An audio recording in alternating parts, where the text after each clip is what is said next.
Hello and welcome to the Voice of the People. I'm your host, Dr. Kenneth Myers Sr. I love you enough to tell you the truth and I respect you enough to give you the facts. Thank you for joining us tonight. We're going to inspire you, motivate you, and agitate you a little bit. But we're going to talk about stuff that other folks don't talk about. We'll talk about pastoral counseling. I'll give you a little inspiration in a moment. And of course, I'm going to talk about politics. That's the way we're going to do it here on the Voice of the People. And remember, I believe that God has given us the power and the knowledge to achieve what we're working for and what we're praying for. It matters not the situation or the opposition. We're going to prevail. We're going to experience victory because God is on our side. So sit back and relax. Call your family and friends. Call your grandparents. Let the children listen. If the children don't hear adult conversations, they won't grasp the full impact of what's going on around them. They are capable of processing all types of information. So never think that they can't learn and they can't learn it by default. Now, can't process it to a different level, but it'll be in their brain for future use. So sit back and relax as we move forward with the Voice of the People. Welcome back to a spiritual inspiration moment. These are some serious times. These are some times where our faith is questioned, but our faith, I think, should still be saturated and be connected and be anchored in the gospel of Jesus Christ. And as you know, the gospel of Jesus Christ, when you read Luke, he's talking about the good news. God come to release those who are in captivity, to give food for those who hunger, to give shelter for those who need housing, to give hope for those who are in despair. And so the good news is that in this spiritual moment, that there's some things that we have to do to be angels, to make sure that good news will reach folks who have not heard the good news and who are not in a position to receive that good news. So how do we get the good news out? As believers, as practicing Christians, everything that we do outside the church will draw people to us, to our personality. And hopefully when they're drawn to us, they will see the spirit of love, of peace, of justice, of empathy. All of those things can be manifested through our personality.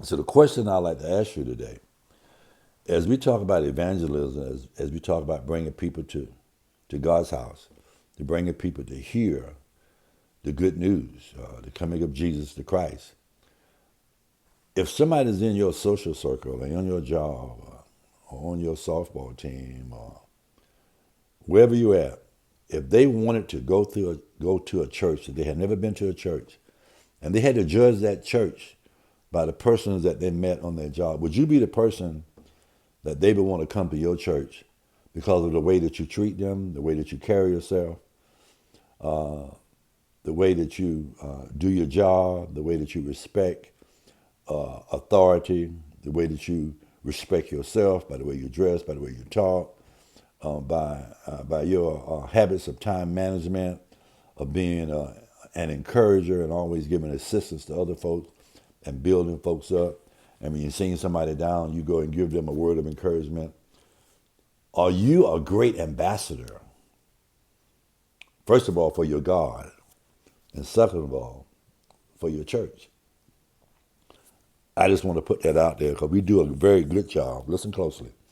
We do a good job of taking care of our own little churches. This is my church, and I got a position in this church, and I got a certain place in this church that I sit, and everybody know who I am, and if they make me mad, I won't even come back. And so church was not designed to be a place to run and hide and to suck up. Well, this is a moment, I call it the coffee moment. This talking about things that folks want to have answers to. I have an email from Dr. Talbot Jones of Mansfield, Ohio. He sent me a question about how do you help a family member who has a problem that could be perceived as being alcohol or drugs, and they're moving down a way and a path to self-destruction. How do you respond to that? So I want to give you a moment to think about that, because a lot of us have folks in our lives, in our personal lives, and in our families, and in the workforce that we think that they are experiencing some type of problem because their behavior has changed, they're missing work, their mood has changed. Sometimes they're real hyper, sometimes they're depressed, they miss days, they start making mistakes on the job, they're easy to be agitated. And in some instances, some folks can see evidence of alcohol. They might see somebody go to their car drinking out of a bottle, or they can smell alcohol on their breath, a kind of fruity smell. Their balance and their gait is somewhat unsteady. And all those are signs. And you can see folks rubbing their nose and sniffing and that type of thing. Sometimes that happens when they sniff drugs through their nostrils, like cocaine and crack and that type of thing. All of these are very, very serious problems, but they also represent a very serious problem for the immediate family and the loved ones, because they really want to help that individual. It has been my experience over the years in psychiatric nursing, in working in drug detox facilities, doing pastoral counseling, and just counseling friends and families. It is very difficult to help somebody who needs that kind of help, and you continue to enable them. One of the things that we tell families and loved ones is that a person that has an addiction problem, the first thing that needs to happen is that they need to come to the realization that they have a problem. Oftentimes they'll be in extreme denial. You'll have somebody saying, well, I just drink every now and then. I just drink when I get off work. But one of the things that you can ask them is, I know it's not a problem. I know you just do it for fun. So let's not do it for 60 days. And that's the challenge. Because with most addictions, intellectually you can say you don't need it, and you can articulate to your friends and family that you can quit any time. But to quit for 60 days would be a test if you are truly addicted and you have a physical need for that alcohol or drug, and you also have an emotional and psychological need for it, because it makes you feel good. And a lot of times people self-medicate or do drugs as treatment. They're prescribing that drug or that alcohol. They're prescribing that treatment for themselves to deal with a pain or issue in their life. And so here's the tricky part. A lot of folks will say, well, he's drunk or he's on drugs or they're addict. But if you dig a little deeper, you want to find out two things. First of all, you know that they're drinking or they're doing drugs. You see the behavior. But the thing that you have to find out through connecting with that person and being non-judgmental, and not trying to help them and not trying to tell them what to do, but you need to connect with them so they can talk and hear themselves. And what you want them to try to achieve is you want them to talk enough in a safe place that's non-judgmental, and to find out what's the motivation and what's the reason that they would like to be impaired and in an altered state of consciousness. Because see, when you get high and do drugs and alcohol, you're not normal. You are in another state of being. Everything is okay. You have escaped reality. So you want to talk to folks about their reality and what's so painful and what's so stressful in their reality, that the only way they have to cope or to treat themselves is to do alcohol or to do drugs. Now, that might be a long process. But one of the suggestions I would like to give you is be careful about making judgments, and be careful about accusing people and telling them that they could stop if they want to. Scientists and research has proven that most addictions, when they become addicted, that they have a craving, and a lot of times it's a chemical imbalance in their brain, and it's like they're grasping for air. You know, when you hold your breath, you can hold your breath for a while, but after a while, you're gonna have a desire to breathe.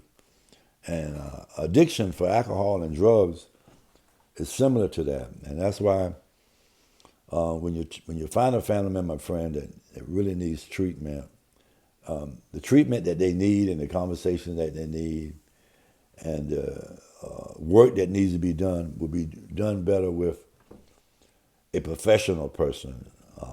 A family member is not trained, and a family member is not emotionally attached, and a family member has too many biases and probably issues to deal with somebody that's in that critical position of needing to save their life because they need to stop severely alter this life-threatening behavior that they're doing.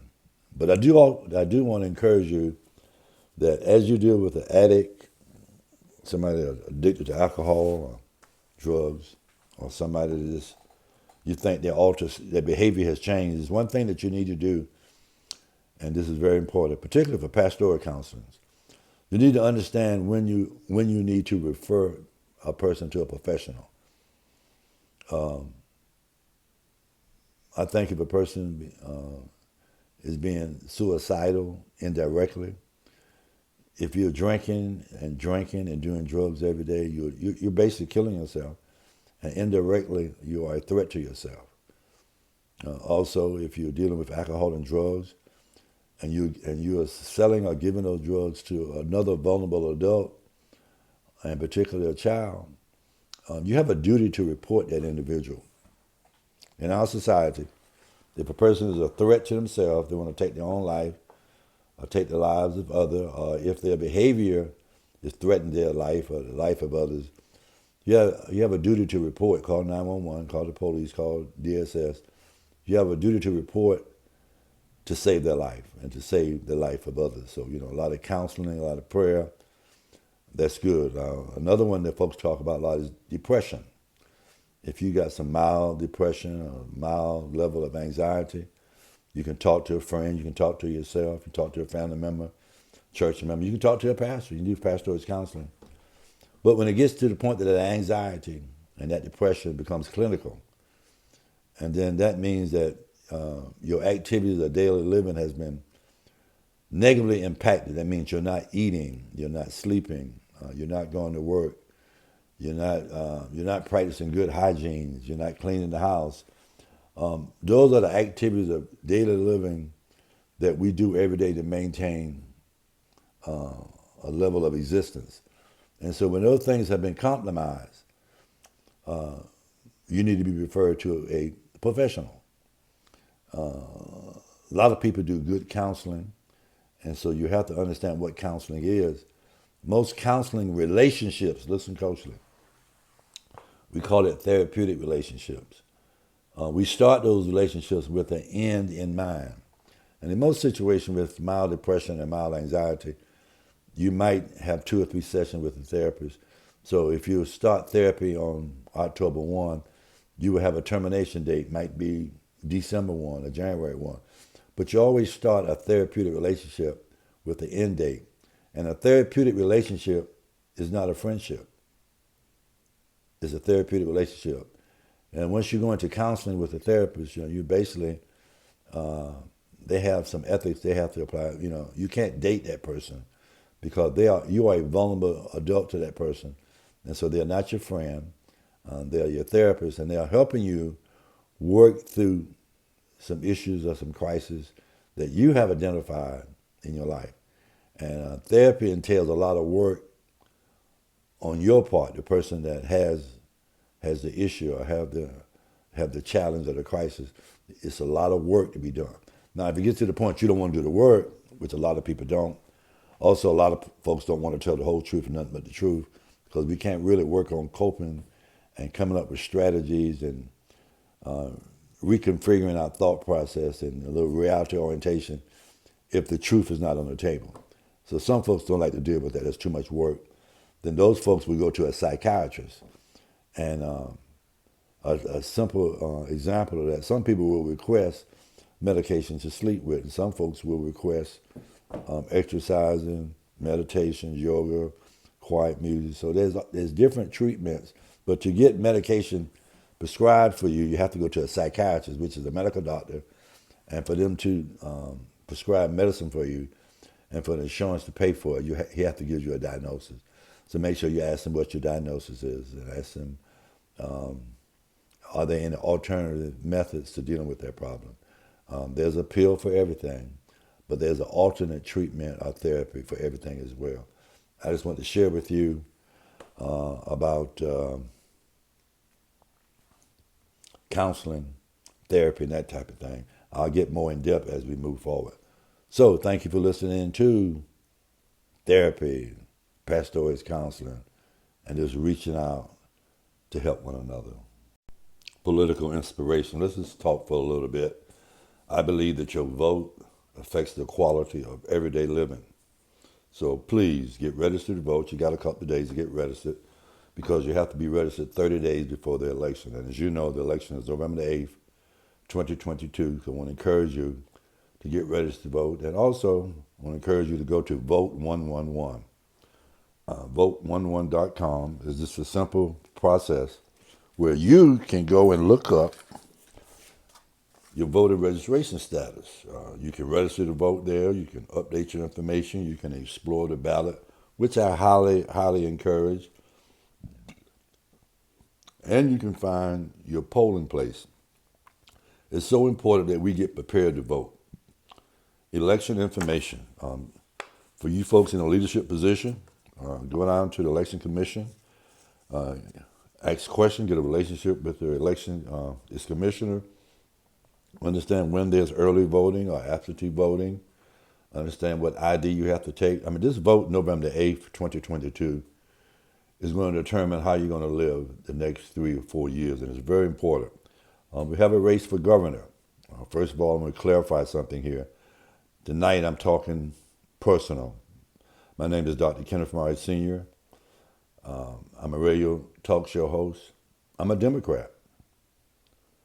I'm a regional director for South Carolina Caucus of Black School Board Members. I'm on the school board. I'm voting about a very important issue, and it's called, what is it called? It's called education. For the superintendent of education, you have a Republican candidate and you have a Democratic candidate. All I can tell you is you need to take a look at the issues. If you want tax dollars to go to private schools where you're not able to attend because you're working poor and you have transportation issues, if you want the true history taught in public schools, if you don't want folks to ban certain books so your kids understand the truth and the facts about South Carolina, America, and the whole wide world, you have a decision to make, but you also will have to cast that vote. It's very important. And for the governor's race, you're going to have to cast your vote, whether you want health care for all, or whether you want some reform with law enforcement, whether you want quality health care, whether you want quality education, whether you want money to be spent to develop the workforce, affordable housing. All those things are right in front of you in less than 4 or 5 weeks on November the 8th, 2022. So get serious about this and cast your vote. I'll talk to you briefly about the power of your vote. If there's 100 people in your neighborhood and 75 are registered to vote and only 10 show up to vote, that's 10%. That means even though you have 100 folks, that's power. Another community can have 30 folks and they vote at about 100%, and those 30 people have more power than the 100 people because they made a decision. They were intentional in their civic duty and voting their best interests. So voting is a battle. Listen closely. Voting is a battle for how do we distribute resources, what community we build the roads in, what schools do we finance. All that is what voting means. Now, some folks, they talk a lot, but sometimes they don't ask a question that they don't know. I believe on this show that we have an obligation to give you information, to give you a dialogue that you can understand voting. So we have to find ways, I believe, to make voting personal. You and I, we have a vote to cast. It's just like paying taxes. You don't have a choice. All eligible voters need to understand that the candidates that they vote for will affect their lives in various ways. And I'm going to talk to you briefly about 4 examples on how elected officials use everybody's tax dollars to either help to stop violence or to promote violence. Let's look at the governor just for a second. Your governor controls billion-dollar budgets from tax dollars that fund prisons, police departments, court systems, and foster care homes. Governors appoint judges who will be fair or who will employ systemic racism. Your mayors. Using local tax dollars, mayors hire or fire the police chief, the city attorneys who handle the criminal justice system. Mayors also fund local nonprofit programs that can be either helpful or detrimental to black communities that suffer from violence. Who are these nonprofits that these mayors are funding? Racist mayors elected to office can appoint racist police chiefs who allow police officers to kill black men and there are no consequences. We need to talk about what's going on with our vote. Then you have your district attorneys.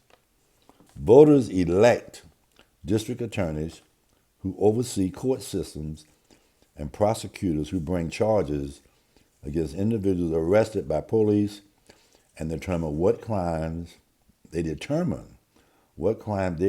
they will be charged with and how long they will spend in prison. Let's move on to the judges. People elect judges who make decisions in the courts regarding who is innocent or who is guilty. And the punishment they will receive, or if they get sent to rehabilitation programs. There's a difference if you use crack and whether you use opioids. All the people listed above, and the folks that we've been talking about, is your vote. That is why Black Women for Positive Change urges everyone to vote. We all have to support and be motivated by the John Lewis Good Trouble Voting Rights Pledge. And we must pledge to vote in 2022 midterm elections. Please encourage your family, your friends, your nieces, your nephews, your grandparents. Encourage everybody to vote. Now, I don't like to tell people how to vote. I tell you to vote, but I can't tell you how I vote. I am a Democrat. I think that voting on the Democratic ticket in 2022, I think it's the best option for our community and for our state. I think with our education system being number 48 in the country, we got a lot of work to do. But we do a lot of good things, and a lot of kids are being educated, and a lot of kids are not being educated. But I think moving forward, for a leader, for innovation, a leader that's going to move forward, who's going to support student learning, going to support teachers, going to support keeping our tax dollars in public schools. And in essence, public school is the most viable option for quality education for 90% of our kids. And so I'm going to vote. It's for Lisa Ellis. That's what I'm going to do. I encourage you to do the same. If you don't agree with me, I'd like for you to research that so you'll find a reason to agree. Lisa Ellis is my candidate for the Secretary of Education for the state of South Carolina. Cunningham is my choice for the governor. So I'm just sharing with you, and I want to put a challenge out to all leaders in the community, all leaders of various organizations, nonprofit, private, social organizations, and particularly faith-based leaders. This is the time to show leadership and to be transparent and to be accountable. Whoever you are, if somebody is listening to you, if you have a mic, if you're in a pulpit, if you're standing in front of a podium in a meeting, and you are a person of influence, and if somebody's listening to you, you are a person of influence. And so you need to be honest, you need to be transparent, and you need to be accountable. You need to say in public, I am voting Democrat or I am voting Republican. And the reason why I put that statement in that style is on this election, November the 8th, 2022, you're not voting for individuals. We did that in the primary. That's why you had a campaign on the primary. In November the 8th, 2022, we're voting for the Republican Party or the Democratic Party.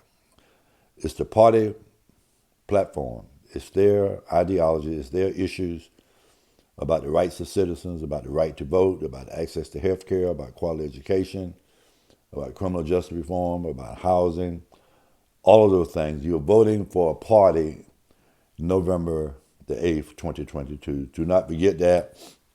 There's no perfect candidate. There's no perfect party. You take a look at both parties, the Republican Party and the Democratic Party, and you see which party represents your best interest, which party that you look at and you see yourself represented, and make the best choice that you can that would be a benefit to your children, to yourself, to your extended family, to your community, to your state. That is our civic duty. And I often talk about dual citizenship, and when you go to church, you are citizens of the kingdom of God, and certain things you do. You support the church spiritually, you volunteer, you pay money. All of that is building the kingdom of God. And as a citizen of the United States, in particular as a citizen of the state of South Carolina, we have a civic duty to do. We have to get registered to vote, and we have to vote. And also we have to support people who support us. If you're going to vote Democrat, support the Democratic Party. Give them money, volunteer, spread the word. If you're going to vote Republicans, support the Republican Party. But as for me, your host, Dr. Kenneth Myers Sr., I'm going to vote Democrat. I'm just being transparent. It's not, they don't have all the answers. I think they have most of the answers. I think their intentions and I think their value system closely aligns with mine moving forward. And something that's dear to my heart is education. Also, the reproductive rights of women. I think that is the way that we need to go. And so the Democratic Party represents my values. So I'd like to share that with you.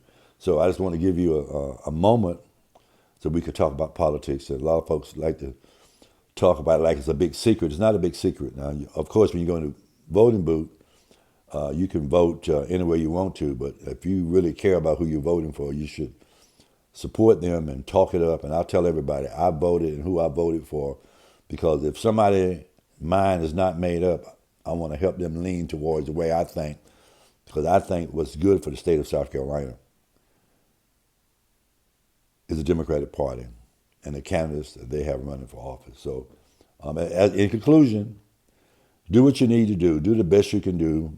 But remember, voting is so important. So if you don't vote, I think you eliminate your right or your privilege to complain in January, February. So thanks for listening to the voice of the people.